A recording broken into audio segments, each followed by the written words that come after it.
नमस्कार दोस्तों, हमारी आज की कहानी है।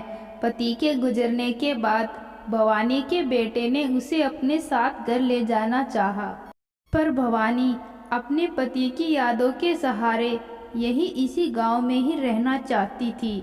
इसलिए उसने बेटे से कहा, अभी नहीं जाऊंगी, 1 साल तक तो यही रहने दे, बाद में सोचूंगी। बेटे ने भी सोचा, ठीक है, 1 साल की तो बात है, बीच में आकर देख लूंगा। ऐसा सोचकर वह अपनी पत्नी के साथ वापस चेन्नई चला गया। पूरा घर खाली होने के बाद भवानी अकेली ही रह गई। बीते हुए दिनों की यादों ने उसे आ घेरा। ऐसा लगता था कि जैसे कल की ही बात है। भवानी जब 18 साल की थी तभी उसकी शादी घनश्याम से हो गई थी। एकदम छुई मुई सी बनकर ढेरों सपनों को आंखों में सजाकर ससुराल में कदम रखा था। ससुराल में सब बहुत अच्छे थे। ससुराल में बहुत प्यार मिला था। कभी भी यह महसूस ही नहीं हुआ कि उसने अपना मायका छोड़ दिया है। घनश्याम तो उसे अपनी सखा समझता था। हर छोटी से छोटी बात उसे बताता था। उसका बहुत ध्यान देता था। दिन पंख लगाकर ऐसे उड़े कि उस उड़ान भरने सास ससुर पीछे रह गए, उन्हें छोड़कर चले गए थे। भवानी के भी 2 बच्चे हुए। लड़का बड़ा था अमित और प्यारी सी लड़की थी रचना। कब बच्चे बड़े हो गए पता ही नहीं चला। साल महीने गुजर गए, जैसे कि रात सुबह के आते ही छुप गई हो। अमित इंजीनियरिंग की पढ़ाई पूरी करके नौकरी भी करने लगा और रचना ने बीएससी कर लिया। जब अमित के दोस्त राघव ने अमित से रचना की शादी के बारे में पूछा, उसका कहना था कि अगर घर में ऐतराज न हो तो वह रचना से शादी करेगा। तब हमें महसूस हुआ कि हमारे बच्चे वाकई बहुत बड़े हो गए हैं। कहते हैं न कि नेकी और पूछ पूछ। राघव जैसा लड़का चिराग लेकर ढूंढने पर भी नहीं मिलेगा।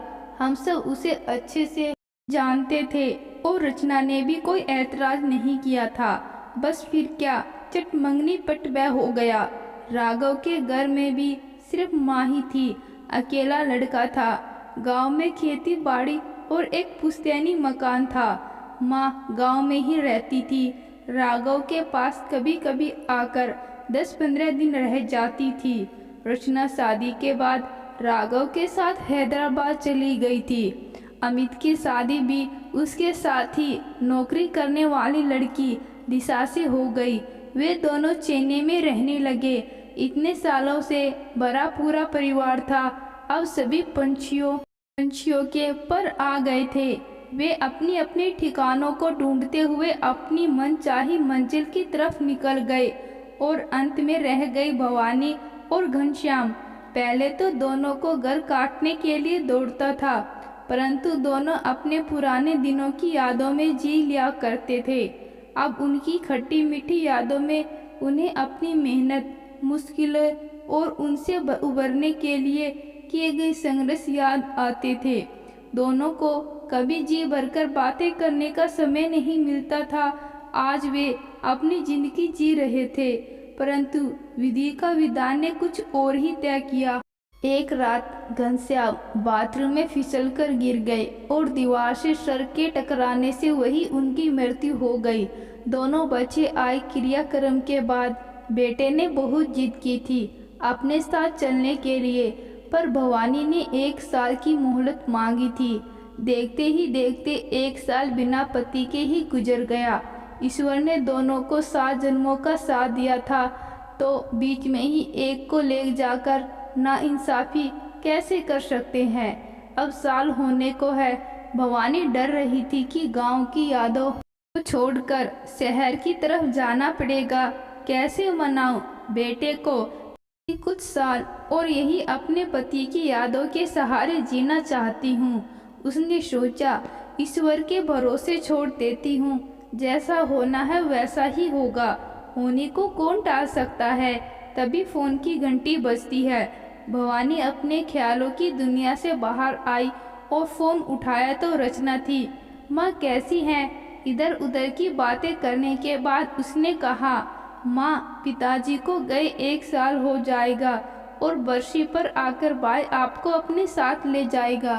इसलिए मैं सोच रही थी कि थोड़े दिन आप मेरे पास भी आकर रहेंगी तो हमें भी अच्छा लगेगा।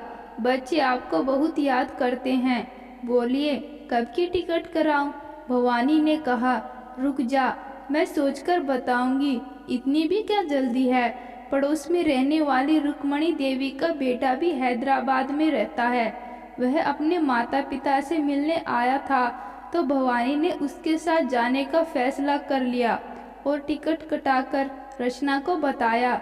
भवानी ने वहाँ नाती के लिए कुछ नमकीन और मिठाइयाँ बनाया और ट्रेन में सवार होकर चली गई। राघव स्टेशन पर लेने आया। घर पहुंचकर रचना और बच्चों को गले लगाया। तभी देखा रचना की सास सरला भी वही थी। उन्हें नमस्ते किया और हाल चाल पूछा। भवानी ने देखा सरला जी बहुत ही कमजोर दिखाई दे रही थी। पहले जैसा जोश उनमें दिखाई नहीं दे रहा था। बच्चों ने नानी को घेर लिया, उनके लाए हुए सामानों पर टूट पड़े, उनकी तरफ हंसते हुए देखा और नहाने चली गई। रचना ने खाना परोसा, सबने मिलकर खाया।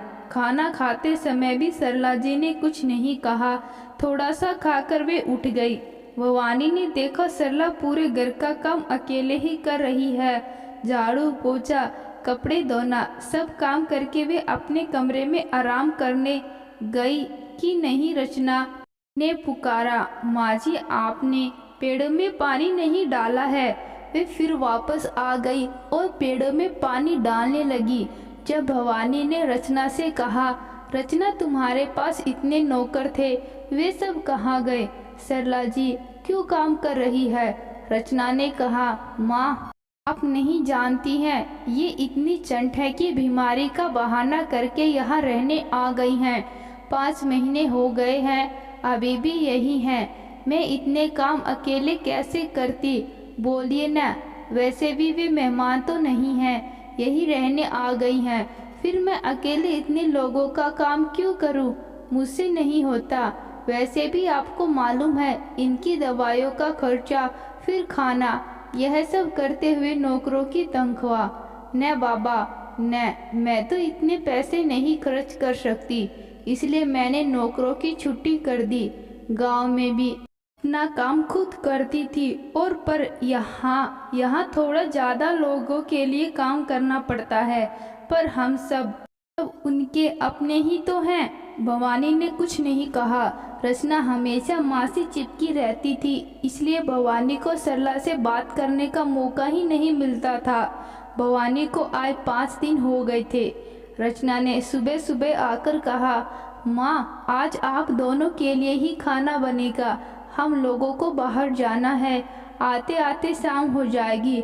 आप फिक्र मत कीजिए, सास सब कर लेगी, आप बस आराम कीजिए। रचना, राघव और बच्चे तैयार होकर चले गए। जाते जाते रचना ने अपनी सास को बहुत सारे काम दिए कि हम नहीं हैं तो आराम मत कीजिए, एक्स्ट्रा काम कर लीजिए, और चली गई। भवानी बैठक में बैठी थी।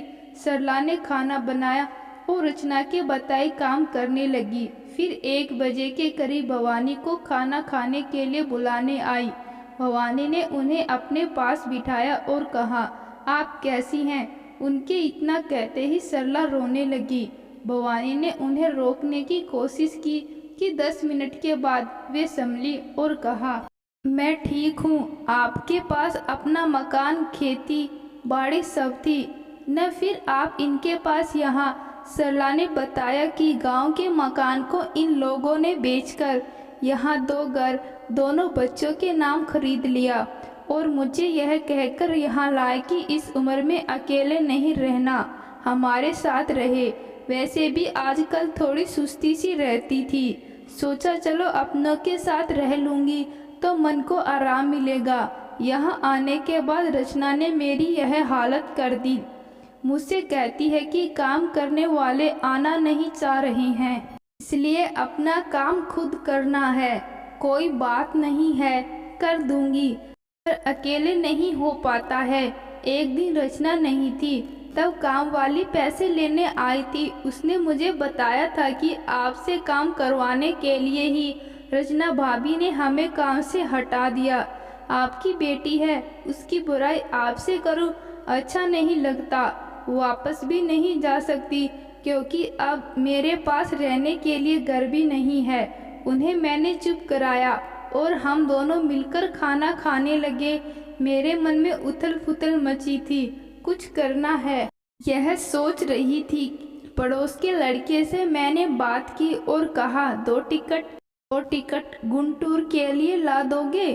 उसने कहा, ओके दादी, अभी ऑनलाइन में ही बुक कर देता हूँ के लिए। भवानी ने कहा, आज मिले तो आज, नहीं तो कल के लिए कर दो बेटा। उसने रात को 10 बजे की ट्रेन के लिए टिकट बुक कर दिया। भवानी ने सरला से कहा, आप अपना सामान पैक कर लीजिए। आज से हम दोनों एक साथ मिलकर रहेंगे, एक दूसरे का सहारा बनेंगे। हम समधन नहीं, बहनें हैं। मेरी बेटी के किए की मैं आपसे माफ़ी मांगती हूँ। जिन्हें हमसे मिलना होगा वे हमारे पास आएंगे। जहाँ हमारी इज्जत नहीं वहाँ हमें रहना नहीं। दोनों एक दूसरे के गले मिलते हैं। सरला ने सामान पैक कर लिया। दोनों ने मिलकर खाना बनाया और जैसे ही रचना राघव घर पहुँचे, भवानी ने अपना फैसला सुना दिया और रात की ट्रेन की टिकट दिखाया। रचना हैरान थी कि माँ ने ऐसा निर्णय क्यों लिया। मालूम है कि माँ अब उसका सुनने वाली नहीं है। राघव उन्हें छोड़ने स्टेशन पहुँचा और भवानी के पैर छुए, हाथ पकड़कर कहा, आप मेरे लिए भगवान से कम नहीं हो। मैंने अपनी माँ को तिल तिल कर मरते देखा, पर पत्नी के डर से उनके लिए कुछ नहीं कर सका। रचना मुझे धमकी देती कि वह आत्महत्या कर लेगी। मैं उससे बहुत प्यार करता हूँ, इसलिए डर जाता था। आपने आज मेरी परेशानी दूर कर दी। आपने मत कीजिए, मेरी कसम है। मैं भी आप लोगों के लिए कुछ करना चाहता हूँ। आनी ने कहा, क्या? हर महीने मैं आपके बैंक में कुछ पैसे भेजूंगा। आप दोनों को जैसे रहना है रहिए, तीर्थ पर जाना है जाइए, पर जरूरत पड़ने पर पैसों का इस्तेमाल करेंगे, यह वादा कीजिए।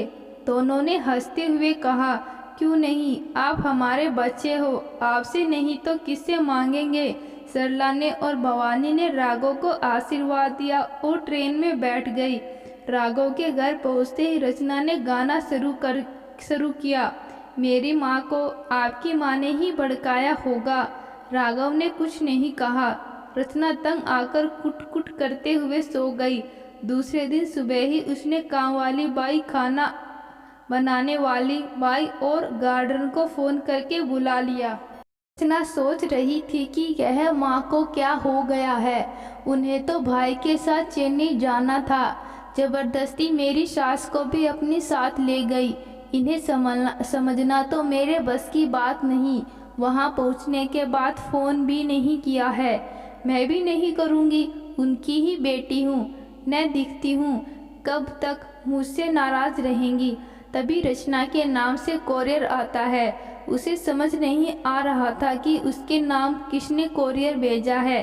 वह क्या है, देखने के लिए खोला तो देखा उसमें एक खत है। जल्दी से खोलकर देखा कि उस खत को लिखने वाला कौन है, और वह भी आज के ज़माने में। खत खोला और पढ़ना शुरू किया। अरे, यह तो माँ का खत है, मुझे मनाने के लिए लिखा होगा। मैं खुश हो गई और पढ़ने लगी। मेरी प्यारी परी, सोच रही होगी न कि मैं खत क्यों लिख रही हूँ। तुम्हारे घर में सास के प्रति तुम्हारा बर्ताव को देखने के बाद मेरा दिल बहुत दुखी हो गया। मैंने कभी सपने में भी नहीं सोचा था कि मेरी बेटी बड़ों के साथ इस तरह का व्यवहार कर सकती है। मैंने कभी सपने में भी नहीं सोचा था।